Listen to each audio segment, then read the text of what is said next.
अगर भारत की financial world में नेविगेट करना है तो एक चाबी चाहिए, और जानते हैं वो चाबी क्या है? वो है 10 कैरेक्टर्स का एक खास कोड, पैन। ये सिर्फ एक कार्ड नहीं है, ये तो इंडिया के पूरे इकोनॉमिक सिस्टम की रीढ़ की हड्डी है। तो आज हम क्या क्या देखने वाले हैं? पहले समझेंगे कि ये पैन आखिर है क्या, फिर इसके कोड के पीछे का राज खोलेंगे, देखेंगे कि हमारी डेली लाइफ में ये कहाँ कहाँ काम आता है, इसे बनवाना कैसे है, और आखिर में इंडिया की डिजिटल इकोनॉमी में इसका फ्यूचर क्या है। चलिए शुरू करते हैं। सबसे पहले एकदम बेसिक्स पर आते हैं। ये पैन आखिर है क्या और इसका असली मकसद क्या है? पैन यानी परमानेंट अकाउंट नंबर। ये जैसा कि यहाँ लिखा है, इनकम टैक्स डिपार्टमेंट की तरफ से दिया जाने वाला एक 10 डिजिट का अल्फा न्यूमेरिक कोड है, और ये कोई नई चीज नहीं है। ये इनकम टैक्स एक्ट 1961 के तहत हर उस शख्स या संस्था को दिया जाता है जिसकी इंडिया में कोई भी फाइनेंशियल आइडेंटिटी है। इसे समझने का सबसे अच्छा तरीका है एक फाइनेंशियल फिंगरप्रिंट की तरह। मतलब जैसे हर इंसान का फिंगरप्रिंट यूनिक होता है, वैसे ही हर व्यक्ति या कंपनी का पैन नंबर भी एकदम अलग होता है। कोई दो पैन एक जैसे नहीं हो सकते, और यही वो नंबर है जो पूरी इकोनॉमिक सिस्टम में उनकी पहचान बनता है और उनके सारे फाइनेंशियल ट्रांजैक्शंस को ट्रैक करता है, जिससे जाहिर है टैक्स चोरी जैसी चीजों पर लगाम लगाना आसान हो जाता है। अब सवाल ये है कि ये जो 10 कैरेक्टर का कोड होता है, क्या ये बस रैंडम होता है, मतलब कुछ भी लिख दिया? जी नहीं, बिल्कुल नहीं। इसके पीछे एक पूरा लॉजिक है, एक छिपा हुआ कोड है। चलिए उसे ही डिकोड करते हैं। जैसा मैंने कहा, हर पेन अपने आप में एक कहानी बताता है। ये जो 10 कैरेक्टर्स है ना, ये रैंडम नहीं है। इनका एक बहुत ही स्पेसिफिक, बहुत ही लॉजिकल स्ट्रक्चर होता है। देखिए, इसमें जो चौथा कैरेक्टर होता है ना, वो बहुत कुछ बताता है। वो बताता है कि कार्ड होल्डर कौन है। जैसे अगर P है तो इसका मतलब है पर्सन, यानी कोई इंडिविजुअल। C है तो कंपनी, और F है तो फर्म। है ना कमाल? मतलब एक छोटा सा अक्षर धारक की पूरी लीगल स्टेटस बता देता है। और एक और मजेदार बात, जो 5वां कैरेक्टर होता है वो और भी पर्सनल होता है। अगर कार्ड किसी इंडिविजुअल का है तो ये कैरेक्टर उनके सरनेम यानी लास्ट नेम का पहला अक्षर होता है। तो इस कोड में एक छोटा सा पर्सनल टच भी छिपा है। ठीक है, तो हमने पैन का कोड तो समझ लिया, पर असल सवाल ये है कि हमारी डेली लाइफ में इसकी इतनी इंपॉर्टेंस क्यों है? मतलब ये चाहिए ही क्यों? चलिए अब इस पर बात करते हैं। देखिए, बहुत सारी फाइनेंशियल ट्रांजैक्शंस हैं जहां पैन देना कंपलसरी है। मतलब आप उसके बिना वो काम कर ही नहीं सकते। जैसे इनकम टैक्स रिटर्न फाइल करना हो, कोई नया बैंक अकाउंट या डीमैट अकाउंट खुलवाना हो, 50,000 रुपए से ज्यादा कैश जमा करना हो, या फिर कोई प्रॉपर्टी या गाड़ी खरीदनी या बेचनी हो। इन सब कामों के लिए पैन एकदम जरूरी है। और अगर कोई इन नियमों को फॉलो नहीं करता है तो नतीजा भी सीधा है। पैन से जुड़े प्रावधानों को न मानने पर सीधा 10,000 रुपए का जुर्माना लग सकता है। इससे आप अंदाजा लगा सकते हैं कि सरकार इस मामले को कितनी गंभीरता से लेती है। तो ये तो साफ है कि पैन कितना जरूरी है। अब अगला सवाल कि इसे बनवाया कैसे जाए। तो अच्छी बात यह है कि इसका प्रोसेस काफी सिंपल और स्ट्रेट फॉरवर्ड है। तो पैन अप्लाई करने के लिए बस कुछ सिंपल स्टेप्स फॉलो करने होते हैं। एक फॉर्म भरना है, अपनी आईडी, एड्रेस और डेट ऑफ बर्थ का प्रूफ देना है, साथ में 2 लेटेस्ट पासपोर्ट साइज फोटो लगानी है, और जो भी छोटी मोटी फीस है वो देनी है। और ये सब काम आप घर बैठे ऑनलाइन भी कर सकते हैं, या फिर प्रोटीएन और UTI ITSL जैसी एजेंसीज के थ्रू भी करवा सकते हैं। हाँ, एक चीज का ध्यान रखना बहुत जरूरी है, सही फॉर्म चुनना।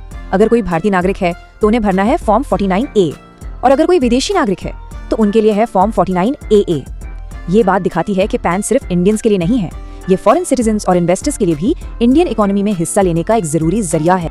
अब तक तो हमने पैन के बेसिक्स और उसके प्रैक्टिकल यूज की बात की, पर अब चलिए थोड़ा जूम आउट करते हैं और पैन की बड़ी पिक्चर को देखते हैं, क्योंकि इसका काम सिर्फ टैक्स फाइलिंग तक ही सीमित नहीं है। ये अब इंडिया की इकोनॉमिक स्ट्रेटेजी का एक बहुत ही इंपॉर्टेंट हिस्सा बन चुका है। ये आंकड़े देखिए, ये बहुत कुछ कहते हैं। मार्च 2019 तक इंडिया में करीब 44.5 करोड़ पैन होल्डर्स थे, लेकिन इनकम टैक्स भरने वाले कितने थे? सिर्फ 5.8 करोड़। कितना बड़ा फर्क है। ये साफ दिखाता है कि पैन का मकसद अब सिर्फ टैक्स कलेक्शन नहीं रह गया है, ये अब एक यूनिवर्सल फाइनेंशियल आईडी बन गया है, जो ज्यादा से ज्यादा लोगों को फाइनेंशियल सिस्टम से जोड़ रहा है। और ये सिर्फ यहीं तक नहीं रुकेगा। यूनियन बजट 2023 का ये कोट देखिए। सरकार का प्लान है कि पैन को सभी बिजनेस एस्टेब्लिशमेंट्स के लिए एक कॉमन आइडेंटिफायर बना दिया जाए। सोचिए, इसका मतलब है कि पैन इंडिया के डिजिटल फ्यूचर के लिए एक फाउंडेशनल आईडी बनने जा रहा है। इससे ईज ऑफ डूइंग बिजनेस को एक बड़ा बूस्ट मिलेगा।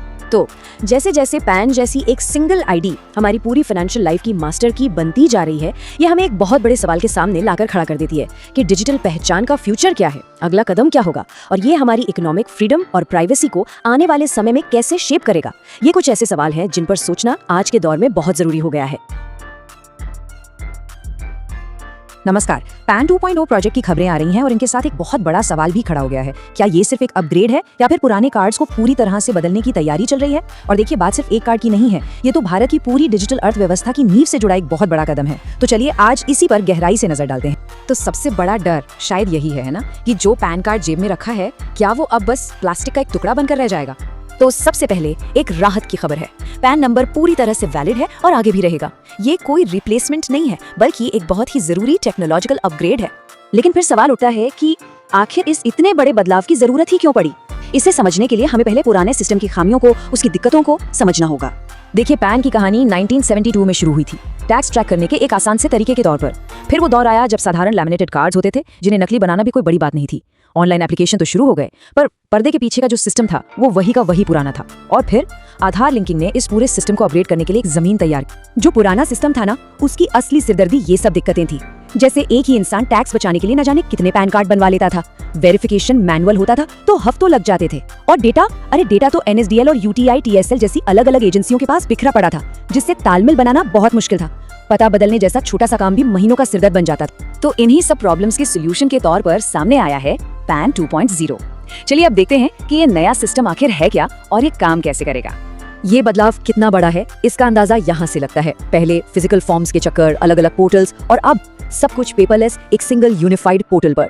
जहाँ पहले डेटा चोरी और फ्रॉड का खतरा था, वहाँ अब हाई लेवल साइबर सिक्योरिटी है, और जो काम हफ्तों और महीनों में होता था वो अब कुछ मिनटों या घंटों में सिमट जाए। इस पूरे बदलाव का हीरो है ये इनहैंस्ड QR कोड। ये कोई मामूली QR कोड नहीं है, बिल्कुल नहीं। जैसे ही इसे स्कैन किया जाएगा, ये सीधा सेंट्रल सर्वर से कनेक्ट होकर सारी जानकारी, फोटो, सिग्नेचर, सब कुछ रियल टाइम में वेरीफाई करेगा। मतलब साफ है, नकली पैन कार्ड बनाना अब लगभग नामुमकिन होगा। और दूसरी बड़ी चीज है यूनिफाइड डेटाबेस। इसका मतलब ये है कि अब NSDL का डेटा अलग, UTI TSL का अलग, ये सब नहीं होगा। सारी के सारी इंफॉर्मेशन एक ही जगह, एक सुपर सर्वर पर होगी। तो डेटा में गड़बड़ी या मिसमैच की गुंजाइश ही खत्म हो जाएगी। सिक्योरिटी को लेकर सरकार का दावा भी काफी बड़ा है। कहा जा रहा है कि नए सिस्टम में इतना हाई लेवल एन्क्रिप्शन होगा कि फाइनेंशियल डेटा पूरी तरह से सेफ, मतलब एक बैंक के लॉकर जितना महफूज रहेगा। वैसे तो हर बड़े बदलाव के दो पहलू होते हैं, फायदे भी और कुछ चुनौतियां भी।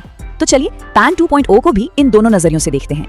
तो फायदे तो देखिए बिल्कुल साफ है। पहला, स्पीड, मतलब डिजिटल पैन अब पिज्जा डिलीवरी से भी तेज मिलने की बात हो रही है।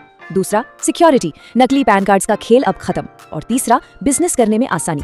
लेकिन हाँ, अगर इसके दूसरे पहलू पर नजर डालें तो चैलेंजेस भी हैं, जैसे नए सिस्टम में ट्रांजिशन के टाइम पर थोड़ी टेक्निकल प्रॉब्लम्स आ सकती हैं। फिर जिनकी डिजिटल लिटरेसी कम है उन्हें थोड़ी परेशानी हो सकती है। और एक इतना बड़ा सेंट्रलाइज्ड डेटाबेस, वहाँ प्राइवेसी की चिंता भी एक वैलिड मुद्दा है।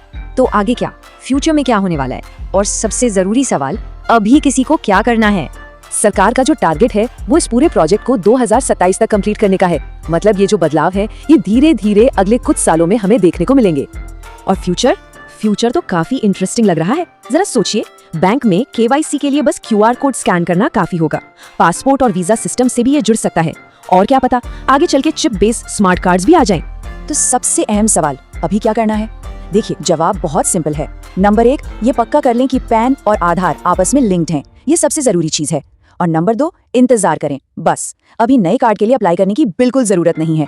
जब भी कुछ करना होगा, सरकार की तरफ से ऑफिशियल अनाउंसमेंट आ जाए। आखिर में ये सोचना जरूरी है कि पैन 2.0 सिर्फ एक डॉक्यूमेंट का अपग्रेड नहीं है, बल्कि ये इंडिया के डिजिटल इंफ्रास्ट्रक्चर को मजबूत करने की एक बहुत बड़ी स्ट्रैटेजी का हिस्सा है। तो क्या ये वन नेशन वन डेटा वाले फ्यूचर की तरफ पहला कदम है?